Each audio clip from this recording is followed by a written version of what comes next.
I thought it might be interesting to reflect on this this volley of back and forths over the internet, over social media, on YouTube, and other places, mostly on the internet, of course, between two factions of the right, the tradcons and the red pill MGTOW guys, also one girl, i.e., just pearly things, and the furious back and forth, the heated discussion that's been taking place lately between these two sides. First of all, I've got to say I find it interesting and impressive in the sense that it makes an impression. It impresses itself upon one's perspective of things, that you have the red pill people, the MGTOW people, it out there and influential enough to be noticed by a faction of what could be, what's much closer to the mainstream conservatism. Now, a few months ago, I ridiculed an article that was written in Countercurrents, in which the writer was telling MGTOW guys to suck it up and do their part for the white race and get married, and yeah, you might you might end up it might end up totally ruining your life, but still you've got to do your racial duty to populate the earth with white children, and that trumps everything else, including your well-being. That I found that article to be completely ridiculous, totally silly, and I will link it below for those who are interested and who didn't see it when I first posted it. That was one thing for MGTOW to get and Red Pill to get flack and feedback from the white nationalist crew, but now we have this in a way. This is more impressive because now we have them brushing with figures that are much more of the mainstream. That shows that MGTOW and Red Pill has caught on to a far greater extent, to the point where people like Matt Walsh and Ben Shapiro, and I think a couple of the other guys at Daily Wire, felt the need to chime in and to state their position on marriage, and contra the anti-marriage red pill MGTOW perspective. So so that's the first interesting thing about this whole imbroglio, that it has happened at all. It shows the momentum that has gathered with Red Pill and MGTOW is, and I guess that the most well-known figure still by far is Andrew Tate. He to me is somebody who's like not a terribly trustworthy sort of character.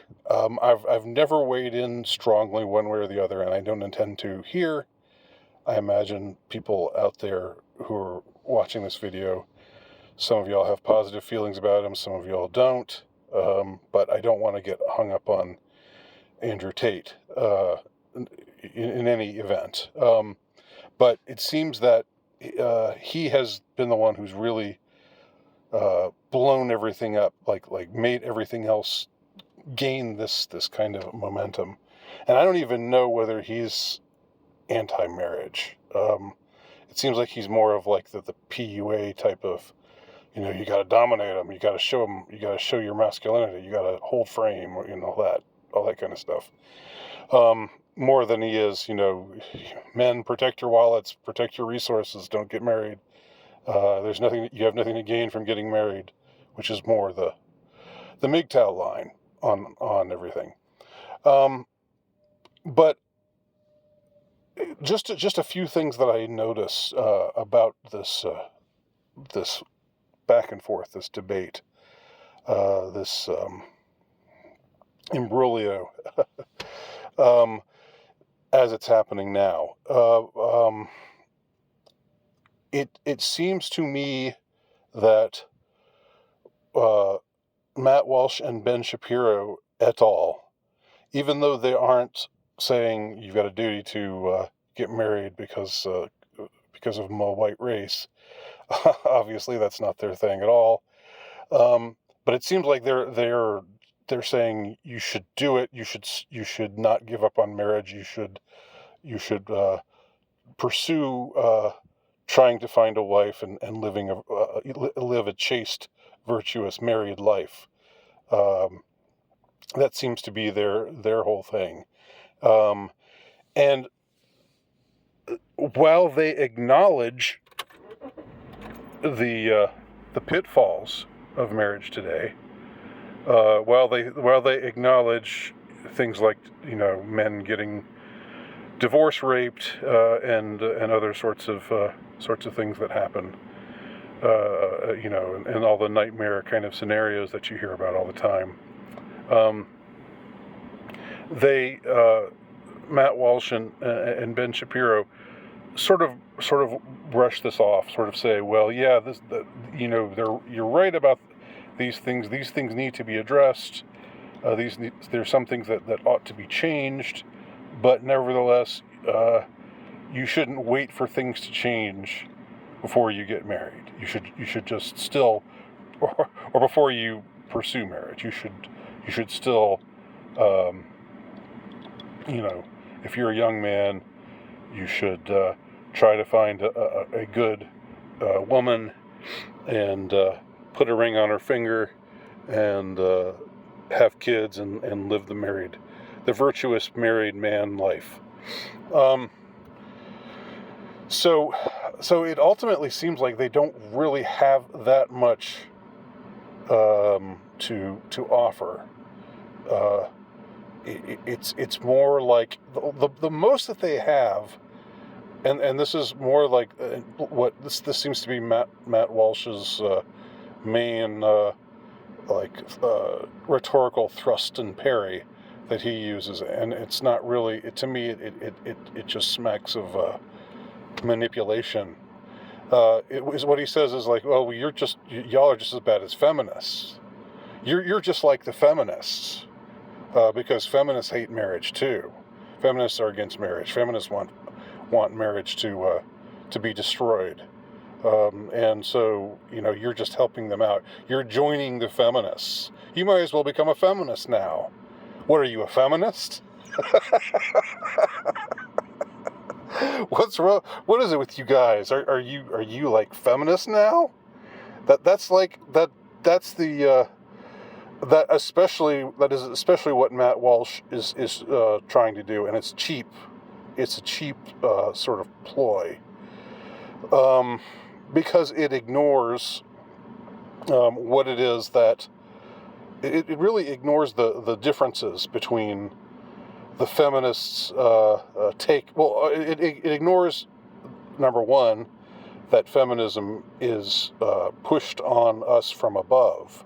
That feminism is something we're indoctrinated with in the West today, from mainstream sources all the time, whereas MGTOW, Redpill, is a dissident movement that is reviled, that gets regularly deplatformed, and so forth. So this sort of moral equivalence, it's very misleading, both in the sense that it's comparing an ideology that is incredibly powerful and that has the full support of the moneyed mainstream. There's billions of dollars behind feminism today. It would not be an exaggeration. when you think of all the college campuses that are pushing it, when you think of all the corporations that are pushing it, um, uh, and everyone else, all the the CIA, the CIA's push for feminism, because it gets both men and women out of the home and provides more tax money uh, for the deep state. Not that, I mean that the deep state can get money from wherever. It gets it gets money from selling drugs. It gets money from other unsavory um, activities, most likely, but also just in the legitimate, the non-black budget ways. Feminism helps put more children in daycare. It helps the indoctrination of children, and it helps to destroy the family and empower the state generally. So the idea of that Matt Walsh and when I heard Ben Shapiro, he wasn't as guilty of this, but his appeal for marriage was just as unsatisfactory to me. And I should also say, I don't exactly have a dog in this fight. I guess I'm more sympathetic with the dissident MGTOW guys. But I'm not. I don't share this totally jaundiced view of marriage that a lot of them seem to have. If I hear about a friend who's getting married, or if a friend of mine and his wife are celebrating their 20-year anniversary or whatever, I think congratulations. I think that's a good thing, and I think marriage is a good thing. But what the points that are raised by the MGTOW red pill guys are also things to consider. Now, I would never say don't get married. I would, and I think if people out there are saying, you should never get married, any guy who gets married is a sucker, is an idiot, is just walking into a minefield,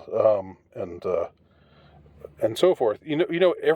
Every situation is different, and I wouldn't want to presume something like that. But nevertheless, the points that are made about the current state of marriage and how men are the facts and figures, the undeniable facts that 80% of marriages are ended by women, and that if you do have the bad luck of ending up in family court or divorce court or something like that, that as a man you're going to get, it's not going to go your way. You have a very small chance of getting a good deal out of it, and you might get an awful deal out of it. All of that is stuff that ought to be considered. All of that is stuff that ought to be taken into account. And it just strikes me that everything that I've seen from the Daily Wire guys, the mainstream conservative tradcon people, let's just call them, the tradcon view of marriage, everything that they advocate, all of what they have to say doesn't really amount to a positive case for marriage. It's similar to that pathetic article that was up at Countercurrents, in the sense that it says, you gotta. I know the things are bad right now in our society, but you gotta do it. You gotta. You can't give in to despair. You've gotta. I don't know. It's. They don't say it's your moral imperative to populate the earth with more white children, because that's obviously not their thing at the Daily Wire. But they still do say, it's your moral imperative to be open. Let's say to be open to marriage, but it maybe even more than that, to want to get married. That marriage will be is a signification of maturity and masculine maturity and a completion of what you're looking for in life.